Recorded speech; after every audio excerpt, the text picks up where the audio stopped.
9 de la mañana, 9 minutos, hablamos de actualidad, hablamos de economía, porque el Instituto Cuesta Duarte del PIT-CNT presentó su informe sobre los datos de salarios durante el tercer trimestre de este año, para conocer todos los detalles y ver qué se viene, sobre todo es que recibimos a la economista Alejandra Pico.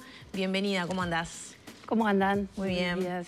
Bueno, se suma un periodo más de deterioro salarial. ¿Es un lapso de cuánto tiempo estamos hablando de que no se incrementa, que hay deterioro? Bueno, durante todo 2020 hubo una caída de salario real, también se dio en 2021 y bueno, ese monitoreo que nosotros hacemos, ese seguimiento de lo que viene pasando con el poder de compra del salario, está un poco también en función del compromiso del gobierno de recuperar la pérdida de salario, de poder de compra del salario que se dio hasta el momento. Se suponía que esa recuperación iba a empezar, el compromiso era que empezara a mediados de julio de 2021 y bueno, más de un año después lo que vemos es que el salario real todavía no comenzó ese proceso de recuperación del poder de compra. Si se compara este último trimestre, julio-septiembre, respecto a 2019, año prepandemia, estamos 3,6 por debajo. Estamos 3,6 por debajo, 3,5% si consideramos todo el promedio de los 9 meses, el interanual. Y bueno, y eso nos marca que todavía nos queda un largo trecho para volver a los niveles de poder de compra prepandemia. Y bueno, y creo que lo más preocupante es que ese proceso de recuperación todavía no haya comenzado. Alejandra, para entender un poco más, porque siempre cuando hablamos en términos económicos es complicado, ¿no? Porque está el IPC, que es la inflación, está la pérdida salarial. Hoy por hoy yo cobro un sueldo y tengo 3,5 o 3,6% por debajo que tal vez lo que tenía en 2019. Ganaba un sueldo, los precios estaban a una determinada cantidad. Hoy pasa que estoy por debajo. Hoy tu poder con mi sueldo, con tu sueldo, que seguramente sea monetariamente más alto, en dinero estés cobrando más, en promedio los trabajadores pueden comprar, tener un acceso a 3,5 menos. 3,5 menos en por los promedio. Precios. Sí. También está bueno porque de repente se dice 3,5%, no parece tanto, 3,5 en 100 pesos. Sin embargo, ese promedio, obviamente, como todos los promedios, oculta las diferencias de algunos sectores que han tenido caídas mucho más grandes, del entorno del 10%, y otros que de repente están en el mismo poder de compra. Pero en promedio esa es la situación. Bueno, ahí sabemos, ¿no?, que los sectores de los servicios han sido los más afectados y los que están más rezagados en esta recuperación. Pero si uno piensa o divide los salarios en bajos, medios, altos, ¿quiénes son los más afectados? Bueno, en realidad por cómo se da la negociación colectiva en nuestro país, que no es por niveles salariales, sino por sector de actividad, en realidad es más fácil identificar aquellos sectores que tuvieron caída, otros que no, pero también es cierto que hay algunos sectores de actividad que se vinculan con niveles salariales más bajos, mientras que otros sectores de actividad, en general, los niveles salariales, más allá de que siempre hay una pirámide de salarios más bajos, salarios más altos, tienden a tener salarios más altos. Y lo preocupante en este caso es que lo que vemos es que esos sectores de servicios, el comercio, alojamientos, lugares de comida, son sectores de salarios más bien bajos, ¿sí? Entonces, bueno, esa mayor caída salarial está haciendo, esa mayor caída del poder de compra está afectando a hogares con ingresos salariales bajos en lo que es el promedio del país. En 2020 se había generado un compromiso, ¿no? Que era, bueno, no ajustamos los salarios, mantenemos las fuentes laborales, porque es lo que importa también, mantener el trabajo en plena pandemia, pero sí había cierto compromiso que a partir de julio del año pasado empezaba una recuperación salarial. ¿Por qué no se ha podido registrar? ¿Qué es lo que ha impactado? Muchos argumentan guerra Ucrania-Rusia, esa invasión. Que no depende de nosotros. Exacto, también la situación post-pandemia. ¿Qué ha pasado? ¿Dónde detectan ustedes los problemas? Bueno, en los distintos periodos hay distintas cuestiones que han afectado a la caída del salario real. Como bien decían, a mediados de 2020 y en el marco de la pandemia se dio una ronda de negociación colectiva y luego eso se trasladó al año siguiente en el caso de los trabajadores públicos, donde durante un año los trabajadores tuvieron un único ajuste de 3% y la inflación terminó estando por encima del 7%. Ahí es donde se verificó la mayor parte de esa caída de 4 puntos que vemos hoy. Y luego, a mediados de 2021, el compromiso era que el salario real empezara el camino, la trayectoria de recuperación, y ahí, en definitiva, los ajustes salariales que estaban en función de las estimaciones de inflación del gobierno estuvieron muy por debajo de la inflación efectiva, por todas esas razones. Pero es de alguna manera, desde la visión de ustedes, justificable a esa coyuntura, digamos, geopolítica, lo que está ocurriendo en esa parte del mundo y que nos afecta, obviamente, repercute en nuestro país? La mayor inflación creo que en buena medida sí se explica por las presiones internacionales y también algunos factores de política económica interna que hicieron que esas mayores presiones se trasladaran a los precios. Eso por un lado.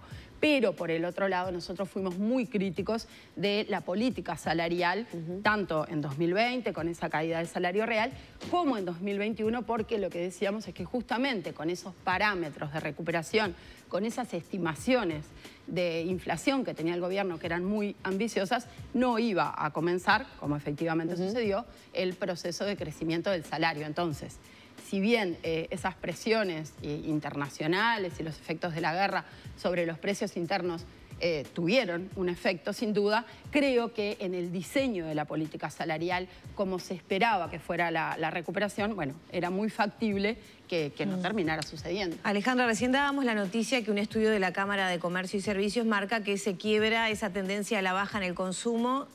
¿Cómo se condice eso con, digamos, el deterioro salarial? Porque está muy vinculado, ¿no?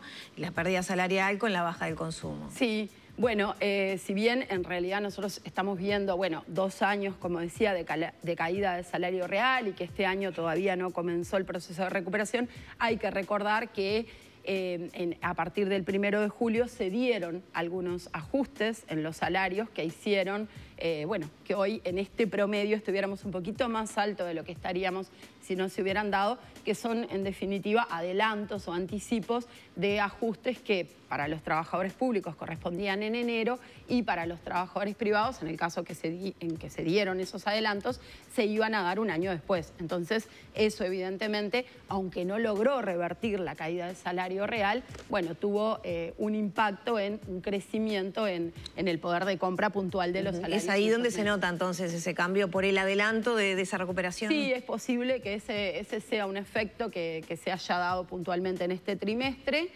Y bueno, y hay que ver si esas tendencias también se mantienen, ¿sí? Me quedé pensando en 2 cosas que decías previo a esa pregunta de Lore. Ese 4% de diferencia en la pérdida, ¿no? Respecto a la inflación o las estimaciones. ¿En qué tal vez entienden no fue la política más adecuada que llevó adelante el gobierno? Eso por un lado. Bueno, yo creo que en 2020, cuando se dio la caída cuando se dio una política salarial, unos lineamientos para la negociación colectiva que ya implicaban una caída de salario real, en el momento en que se dio la negociación no se sabía cuánto iba a ser esa caída del poder de compra del salario, porque se otorgaba un único ajuste de 3% y había que ver cuánto terminaba siendo el crecimiento de los precios en ese año para ver cuánto era la caída del salario real.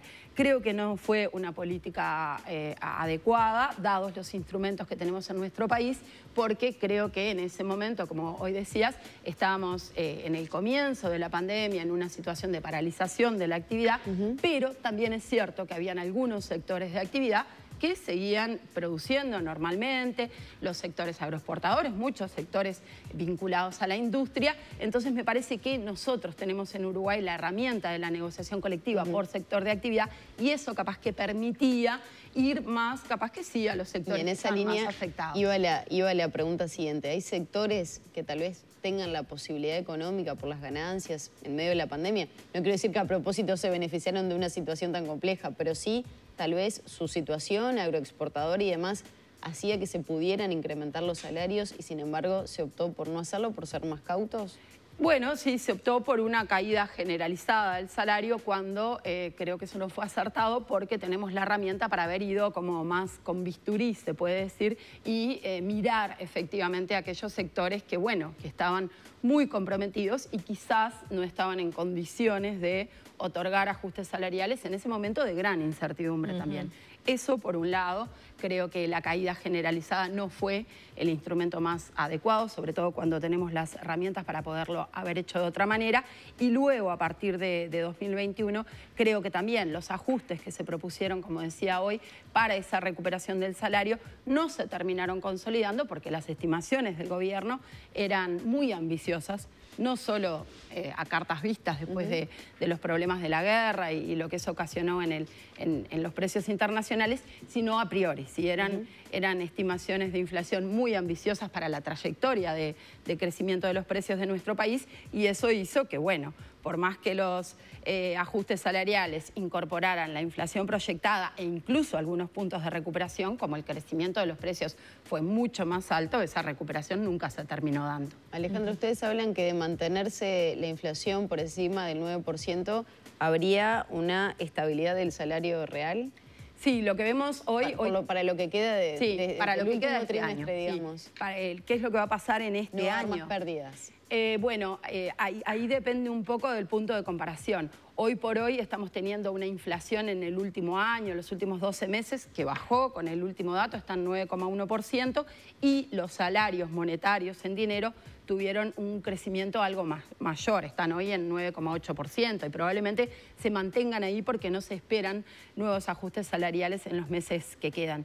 Entonces, cuando miramos esa comparación y decimos, bueno, los salarios en el punta a punta, digamos, al cierre de este año van a estar creciendo un poquito por encima del 9%, con una inflación de 9,1, 9%, vamos a ver un pequeño, sí, casi de estabilidad, crecimiento de salario real en la comparación entre diciembre del año pasado y diciembre de este año.